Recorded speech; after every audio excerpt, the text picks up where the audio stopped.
各位玩家大家好，我是阿万 VR 姐夫。2024年已经结束了，这漫长的一年里 ，VR 或者 AR 在线上的讨论度已经没有前几年那么高，反而 AI 加拍摄眼镜在24年下旬突然在国内的话题开始活跃起来，不少 XR 从业人员由失望到难过，甚至转行。我自己开始从只做潮玩 VR 视频节目和每周三晚上直播元宇宙电台外，也策划了几次 VR 线下体验活动，能感受到其实挺多人对 XR 头戴式设备还是有非常大的好奇心的。今天这支视频就让姐夫跟你一口气回顾2024年 XR 界发生过些什么事，还有频道以及我个人的一些变化。时间可能有点长，可以先点赞收藏再看。那让我们直接开始吧。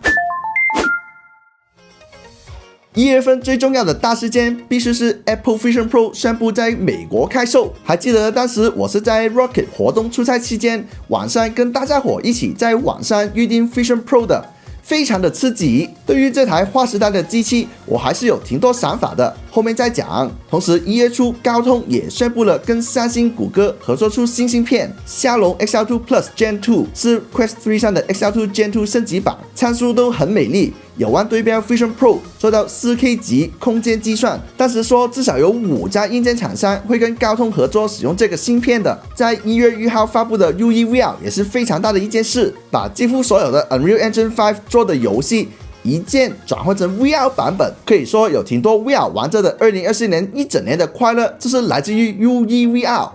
黑神话、悟空都可以变成 VR 版旅行模拟器啊。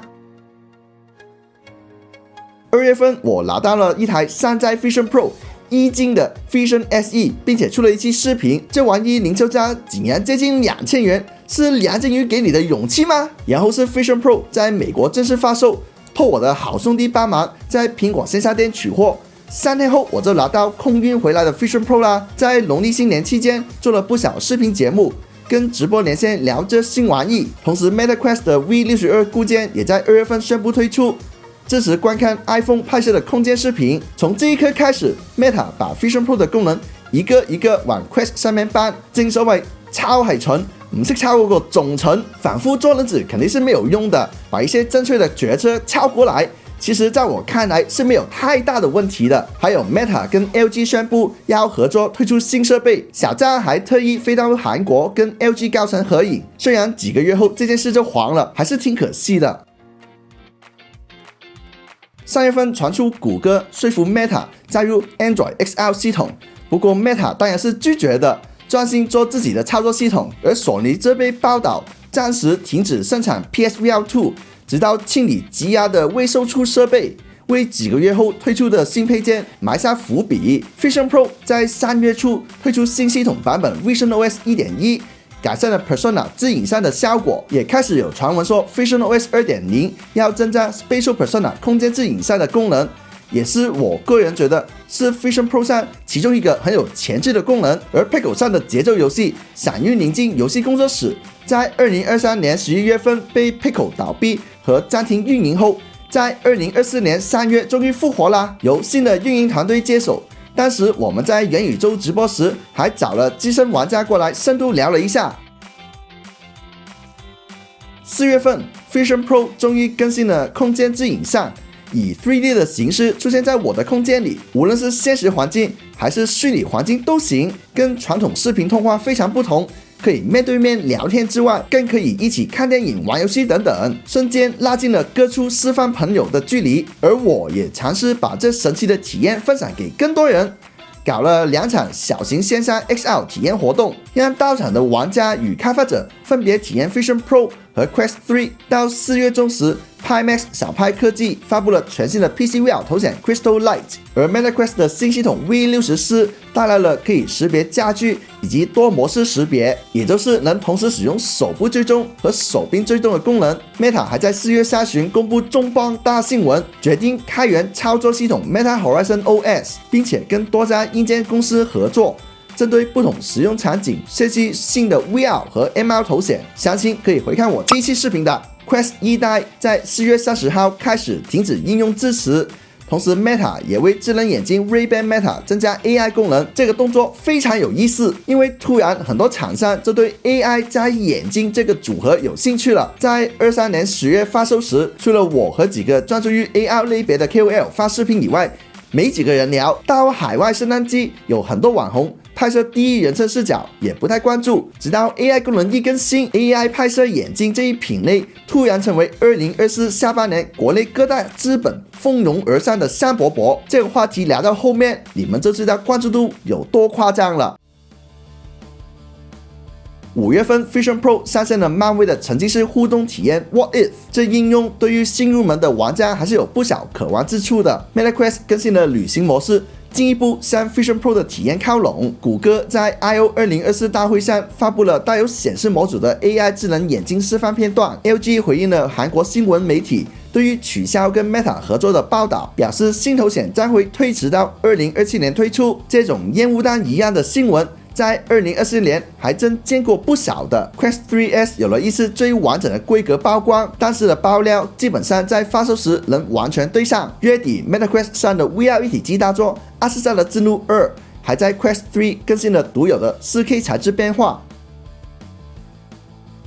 6月份就非常精彩了，因为苹果在 WWDC 发布会带来了几个重要消息。首先是公布 Vision Pro 会在中国大陆、香港等8个国家地区开售，意味着终于有正式的中文系统，普通人也可以到苹果线下店免费预约 VP 体验。Vision OS 2发布了包括 Mac 超广虚拟屏以及 2D 照片转 3D 等等新功能，跟 Blackmagic Design 合作推出沉浸式视频摄像机 URSA 虚拟 Immersive， 还有佳能推出给 EOS R7 用的空间视频镜头，以及 Final Cut Pro 可以像普通视频一样做剪辑和后期处理。索尼正式发布传闻中的 PSVR 2 PC 转接器，可以连上电脑玩 PC VR 游戏。国内厂商玩出梦想在海外发布对标 Vision Pro 的安卓头显玩出梦想 MR。Xreal 发布了很像手机但不是手机，可以拍摄 3D 内容的外设配件 Beam Pro。Logitech 发布 MetaQuest 专用画笔 MX Ink。VR 游戏也在这个月发布了不少预告，而最让我们惊喜的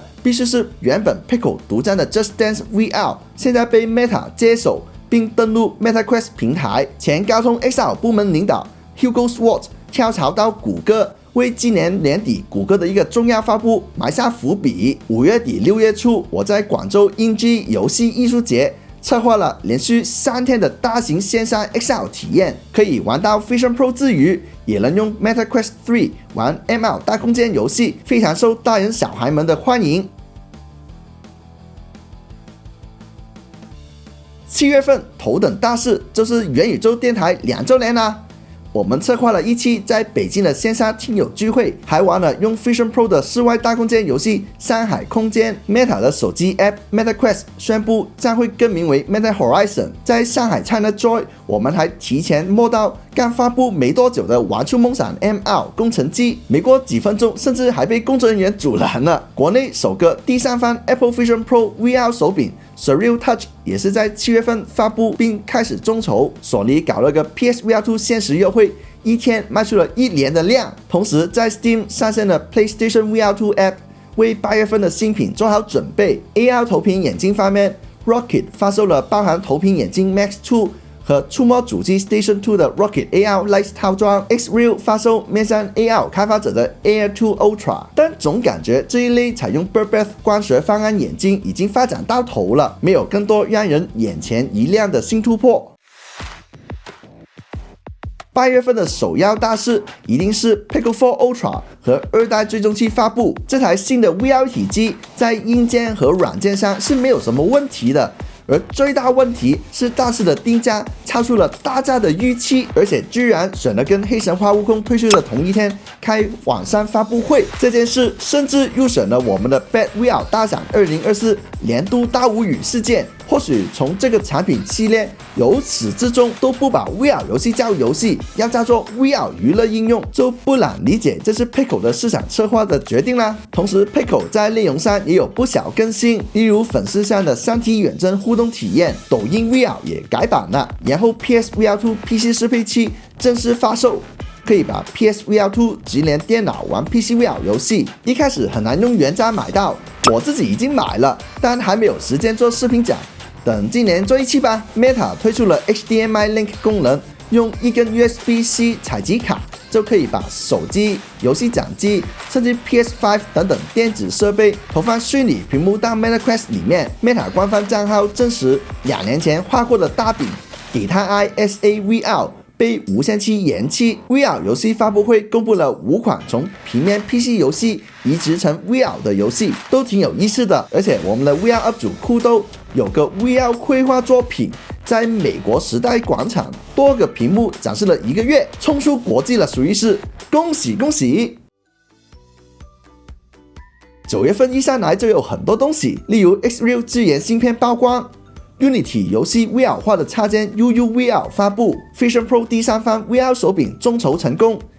淘宝 Vision Pro 更新了虚拟视角小米舒淇体验。苹果秋季发布会宣布 iPhone 16全系列支持拍摄空间视频与空间照片。Snap 发布了面向 AR 开发者的 AR 眼镜 Snap AR Spectacles。星际魅族发布了新品牌 Starry， 并且旗下有智能眼镜 Starry Air 2。和头屏眼镜 Starry View。HTC Vive 发布 Focus Vision， 在2024年还在卖单眼 2.5K 屏幕、菲涅尔透镜、高通骁龙 X2 Gen 1芯片，加上高昂的售价，不知道是时代的倒退还是精明的商业决策了。投屏软件公司 Immersed 发布了办公场景用的 Immersed Visor， 那一场线下发布会与4代环节可以说是灾难级别，不像一款靠谱的眼镜形态 VR。Meta 在9月底举办 Meta Connect 发布会，除了像我们预测一样发布了走性价比路线的 VR 头显 Meta Quest 3S 以外，还发布了一款技术非常超前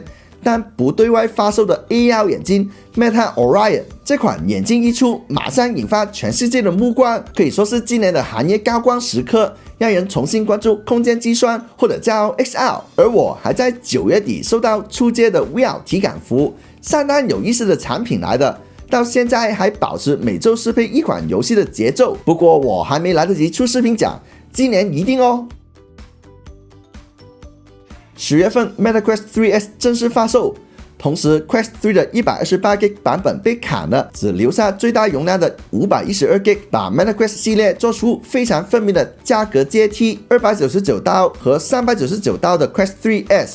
以及$499的 Quest 3， 让玩家选择起来更容易。而发布了2个月的 Pico 4 Ultra 在10月份推出了国家补贴，价格一下子变得十分香了，马上有不少玩家出手抢购，口碑也是在那时候开始反转的。微软的 HoloLens 2宣布停售。HTC Vive 的自追踪 Tracker 支持所有 SteamVR 设备，开放的原因很有可能跟 Pico 的2代追踪器发售有关。雷鸟发布超低价头屏眼镜雷鸟 Air 3， 而且旧款型号雷鸟 Air 2迎来历史最低价。而我眼中最大的是，这是 Meta Quest 独占游戏《24代的之怒2》带来了官方中文更新，而且是字幕语音全中文化，相当的有诚意的。你没让我感到任何挑战。同时，因为 Quest 3S 的开售，一大堆 VR 游戏集中在10、11、12月发售，突然间游戏多到玩不过来了。10月份就有蝙蝠侠、阿康姆之影、机动战士高达 VR、武力全开 VR 等等。11月份的 VR 游戏也不少，例如从 PC 游戏移植成 VR 版的长号冠军 VR、ML 游戏小人国奇遇记等等。其中最引人注目的必须是地铁觉醒，而 AI 拍摄眼镜这一类别也在11月开始有好多消息，包括 Rocket 发布跟暴龙合作的眼镜，雷鸟在双11战级长途里公布了 V3 眼镜的外观，百度、至今未知、大鹏 VR 等等也发布要入局 AI 眼镜。我在11月有幸在正式发货前上手了 Vision Pro 的第3方 VR 手柄 Surreal Touch， 体验如何可以看回这一期视频。还有贝尔金推出的 Vision Pro 头戴也开售了，这个头戴竟然出乎意料的舒服，适合长时间佩戴。 Vision Pro 也上线了目前我觉得体验最好的沉浸式视频 The Weeknd Open Hearts 音乐 MV， 而 Mac 上的 Final Cut Pro 11也正式支持剪辑空间视频。 Meta Quest Link 电脑客户端支持 VR 投屏，不再需要用网页版投屏啦。同时 Meta 还展示了 Orion 的 AR 操作系统界面， Valve 的 VR 手柄被大佬们挖数据挖出来了，这款代号 Roy 的手柄应该是跟 VR 头显 Decade 一起发售的。还有我们中国的 VR 玩家115到瑞典参加首届电竞乒乓球世界锦标赛，是以线上形式举办的 VR 乒乓球比赛，又一个玩家社区里冲出国际的好案例啦。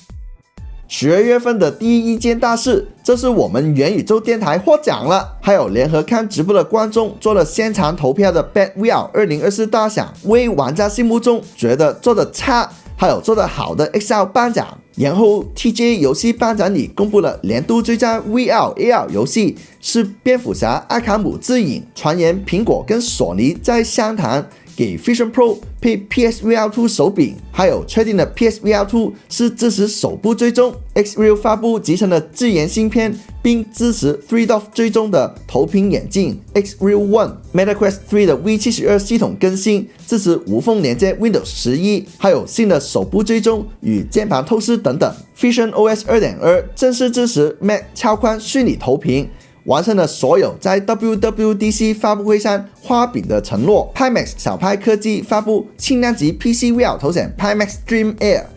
造型非常像 Vision Pro。充电宝品牌闪极发布了 AI 拍摄眼镜闪极拍拍镜，发布了一天迅速售罄。Meta 宣布跟詹姆斯卡梅隆合作，在 Quest 3上推出 3D 内容。同时 Meta 官方网页上不再销售 Meta Quest Pro， 萤幕发布了新 AR 眼镜 Emo Air 3和翻译眼镜 Emo Go 2。而12月最重磅的新闻必须是谷歌正式发布跟三星合作的新头显，以及 Android XR 操作系统。安卓 XR 不只是在 VR 头显使用，还可以适用于 AR 眼镜上。简单看了一下 Android XR 系统，就像基于苹果 Vision OS 扩展了 Meta Horizon OS 的一些功能，还可以跟 Unity、OpenVR、WebXR 连通，有点缝合怪的样子。我个人对于谷歌没有太大的期望的，不过更详细关于安卓 XR 的解读，可以在之后单独做一期视频聊聊，在这里就不再多说了。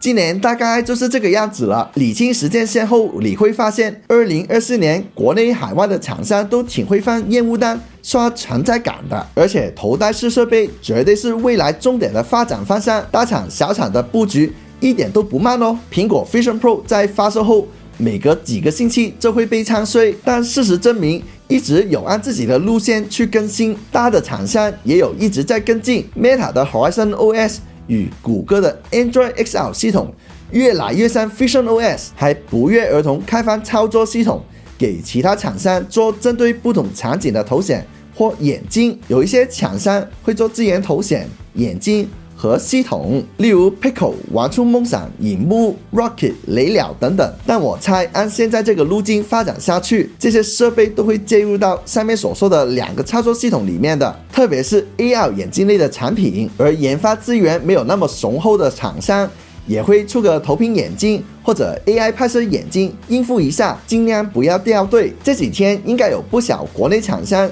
去 CES 摆个展，在海外镀金再回国内销售。今年也会看到非常多厂商开 AI 拍摄眼镜发布会，不过在设备形态功能都这么雷同的情况下，能支撑到26年的 AI 拍摄眼镜，我觉得不会有几家的，希望别被我说中吧。站在一个普通消费者的角度看，厂商之间的商业竞争可以当作茶余饭后的话题。想享受到头戴式设备的乐趣， VR 游戏机是目前最成熟的品类，真金白银入一台设备，我觉得不会亏的。亲自上手玩 VR， 比在手机看我的视频云体验乐趣只会更大。至于其他 XR 头戴式设备，只要能解决到你的需求，就是一个好工具，不至于是一眼吃亏的产品。希望2025年各大厂商能把画过的饼都一一实现，而不是只停留在 PPT 阶段，做好产品维护和售后工作。玩家享受到更多好玩的 VR 和 AR 游戏，头戴式设备的数字娱乐仍然有非常多值得探索的空间。2025年，大家早买早享受吧！以上就是本次视频的全部内容了。如果有其他补充资料，我会在下方评论区留言。喜欢这影片的话，不要忘记点赞和分享，支持一下姐夫，还有订阅我的频道，开启小铃铛，第一时间接受我的更新通知。姐夫在 B 站以及 YouTube 都有自己的账号哦。这里是长玩 VR 一个集愉快体验和音乐造成的 XR 准备到我们下集再见，拜拜。